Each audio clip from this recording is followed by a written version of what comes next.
Oke, Assalamualaikum warahmatullahi wabarakatuh. Hello everyone, my name is Sela Agesta.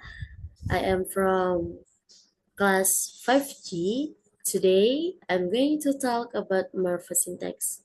The purpose of this content is to help us understand how the structure of words and sentence are connected and how this connection affect meaning in language.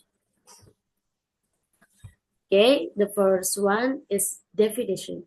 First, let's talk about what morphosyntax actually means. Morphosyntax comes from two words, morphology and syntax. Morphology is the study of word formation, how words are built from smaller parts called morphemes, and syntax is the study of how words are arranged to form sentence. So, morphosyntax means the combination of both. It explains how the structure of words affect their grammatical function in a sentence. Okay, the next is types of morpheme. In morphosyntax, we often talk about morphemes, which are the smallest unit of meaning in a word. There are two main types of morphemes, free and bound. A free morphemes can stand alone and still have meaning. For example, book, run, or teach. And a bound morpheme, on the other hand, cannot stand alone. It needs to attach to another word. Bound morphemes are divided into two kinds. The first one, derivational morphemes, and the last one, inflectional morphemes. The derivational morphemes, which is change the meaning or word class. For example, teach becomes teacher. The suffix er changes the verb into a noun. And inflectional morphemes, which is change the word from but not the meaning.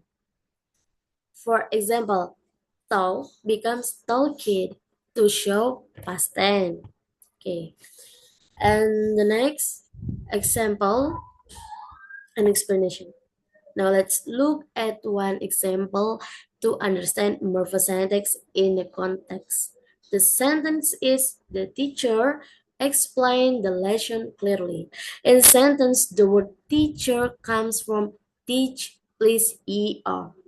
The morpheme teach is a free morpheme because it can stand alone, while er is a bound morpheme that changes the word into a noun.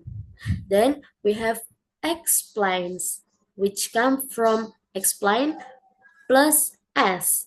Here, explain is a free morpheme, and s is an inflectional bound morpheme that show the verb is the in the present tense and agrees with the subject teacher.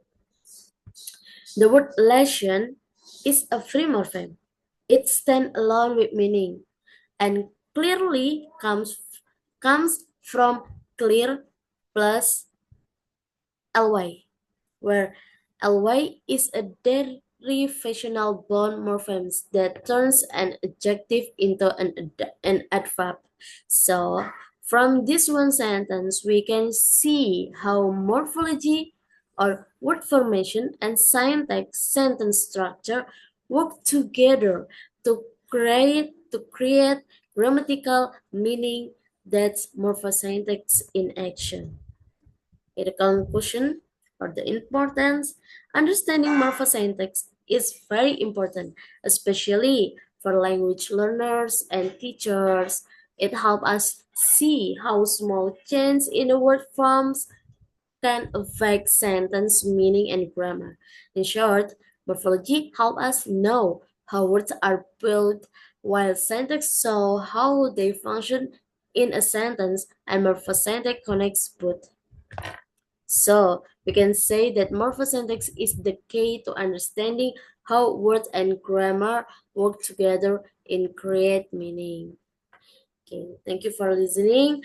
The last for me. Wassalamualaikum warahmatullahi wabarakatuh.